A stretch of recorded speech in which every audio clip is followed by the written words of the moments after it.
அவமானப்படுத்துகிறவங்க தங்களை எப்போதுமே கெத்தாகவே நினச்சிட்டு இருப்பாங்க. அதே மாதிரி அவமானப்படுறவங்க அப்படி கூனி குறுகி இருக்கிற மாதிரி இருப்பாங்க. இது காலங்காலமாக நடக்கிற ஒரு சம்பவம் தானே. ஆனால் அவமானப்படுத்துகிறவங்கள விட்டா போதும்டா சாமின்னு ஓட ஓட விரட்டினா எப்படி இருக்கும்? அப்படி ஒரு சம்பவம் மகாபாரத கதையில் கிளை கதையில் கூட நடந்திருக்கு. அதை பற்றின ஒரு பதிவு தான் இந்த காணொலியில் நம்ம பார்க்க போகிறோம். வணக்கம் நண்பர்களே, நான் உங்கள் நண்பன் கே.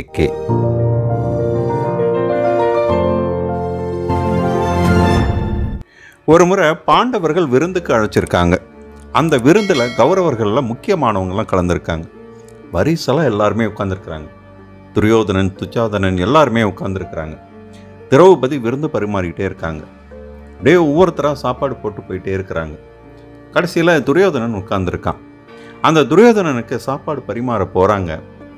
என்ன ஒரு ஆச்சரியம், அந்த துரியோதனன் கொஞ்சம் கூட வாய் கூசாமல் அப்படி ஒரு கேள்வியை திரௌபதியை பார்த்து கேட்குறான். இன்னைக்கு யாரோட முறை அப்படின்னு கேட்குறான். எல்லாருக்குமே தெரிஞ்ச விஷயம், 5 பேர் பஞ்சபாண்டவர் 5 பேருக்கும் ஒரே மனைவி திரௌபதி தான். அவங்களை பார்த்து இப்படி வாய் கூசாமல் ஒரு கேள்வியை கேட்குறான். இந்த கேள்வியை அவங்ககிட்டேருந்து கொஞ்சம் கூட எதிர்பார்க்காத திரௌபதி அப்படியே அதிர்ந்து போய் சாப்பாட்டை வச்சுட்டு ஒரே ஓட்டமாக உள்ளார ஓடி போகிறாங்க. உள்ளார ஓடி போய் ஒரு மாதிரி அவமானப்பட்ட மாதிரி ஒரு கூனி குறுகி நின்றுட்டுருக்குறாங்க. அந்த நேரம் அங்கே கிருஷ்ண பகவான் வராரு. கிருஷ்ண பகவான் என்னமாச்சு, ஏன் இப்படி நிற்கிற அப்படின்னு கேட்குறாரு. அப்போ நடந்ததை சொல்கிறாங்க. அதை கேட்ட கிருஷ்ணர் சொல்கிறாரு, அப்படியா, இப்படி பேசிட்டானா, அந்த அளவுக்கு வாய் கூசாமல் பேசிட்டானா, அவனை சும்மா விடக்கூடாது, நீ எதுக்குமே கலங்காத, அவனைய துண்டை காணும் துணியை காணும் ஓட விடலாம் இப்போ அப்படின்னு சொல்லிட்டு அவன்கிட்ட திரும்ப போ. அவன் அதே மாதிரி கேட்பான். நீ அவன்கிட்ட இந்த முறை இன்னைக்கு தக்ஷன் முறை அப்படின்னு சொல்லிடு, அவ்வளோதான், அதுக்கப்புறம் பார் என்ன நடக்குது அப்படின்னார். அதே மாதிரி திரும்ப அங்கே போகிறாங்க திரௌபதி. இதே கேள்வி திரும்பவும் கேட்குறான். என்ன, நான் கேட்டதுக்கு பதிலே வரலையே அப்படின்னு கேட்குறான் துரியோதனன். கொஞ்சம் கூட அசராமல் பொறுமையாக பதில் சொல்கிறாங்க. இன்னைக்கு தர்ஷன் முறை அப்படின்னு சொல்கிறாங்க. துரியோதனனுக்கு முகமெல்லாம் வேர்க்குது, கையகாலெல்லாம் நடுங்குது. அதிர்ந்து போய் விட்டா போதுண்டா சாமின்ற அளவுக்கு அந்த இடத்த விட்டு ஓடி போகிறான். திரும்ப உள்ளார வராங்க திரௌபதி. கிருஷ்ணரை பார்த்து கேட்குறாங்க, என்ன ஆச்சரியம், நீங்கள் சொன்னதை அப்படியே சொன்னேன், ஒரே ஓட்டமாக ஓடி போயிட்டாரு அப்படி. தர்ஷன் பேரை சொன்னது ஏன் அப்படி அலறி அடிச்சுட்டு துரியோதனன் ஓடணும், தர்ஷனுக்கும் துரியோதனனுக்கும் என்ன சம்பந்தம் அப்படின்னு கேட்குறாங்க. கிருஷ்ணர் அந்த ஃப்ளாஷ்பேக்கை சொல்ல ஆரம்பிக்கிறாரு. துரியோதனனோட மனைவி பானுமதி, இவங்க 2 பேருக்கும் திருமணமாகி பல மாதங்கள் ஆயிடுச்சு.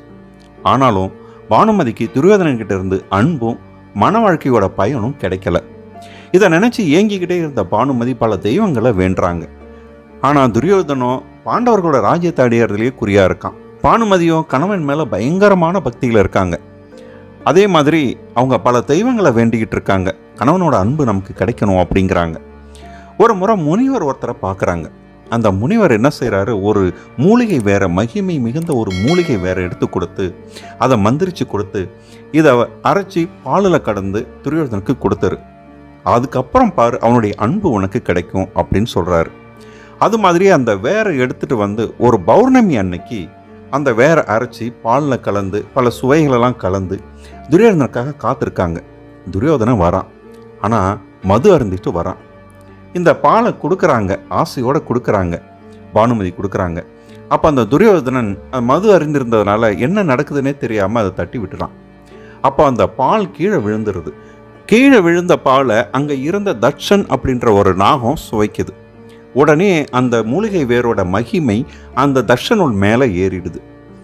தட்சனுக்கு ஒரு பானுமதி மேலே ஆசை வந்துருச்சு. பாம்பு தான் இருந்தாலும் அந்த மூலிகை வேறு அதோட மகிமை அது சுவைச்சதுனால அது பானுமதி மேலே ஆசை வந்துடுது. சர்ப்பர்களின் ராஜனனை அந்த தர்ஷன் மனித உருவம் எடுக்கிறான்.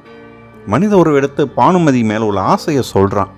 இந்த பாலை நீதானே எனக்கு கொடுத்த, நீதானே என்னை கூப்பிட்ட, வருந்தி அழைச்ச அப்படின்னு ஆசையை சொல்கிறான்.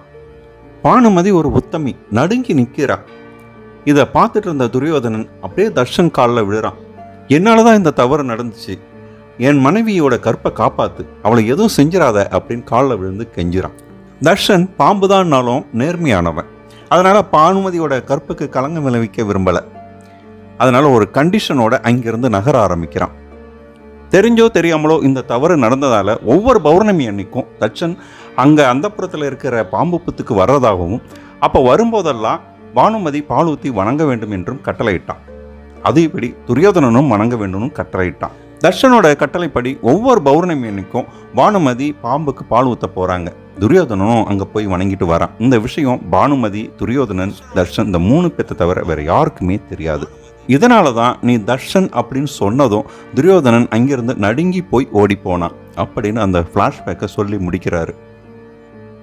இப்படி தாங்க அவமானப்படும் போது கூனி குறுகி நிற்காம அவங்களுடைய வீக்னஸை வச்சே அவங்களை துண்டை காணும் துணியை காணும்னு ஓட வைக்கலாம்.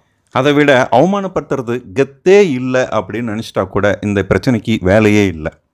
நல்ல கதைகளும் நல்ல சிந்தனைகளும் ஒரு நல்ல சமுதாயத்தை உருவாக்கும். நன்றி, வணக்கம்.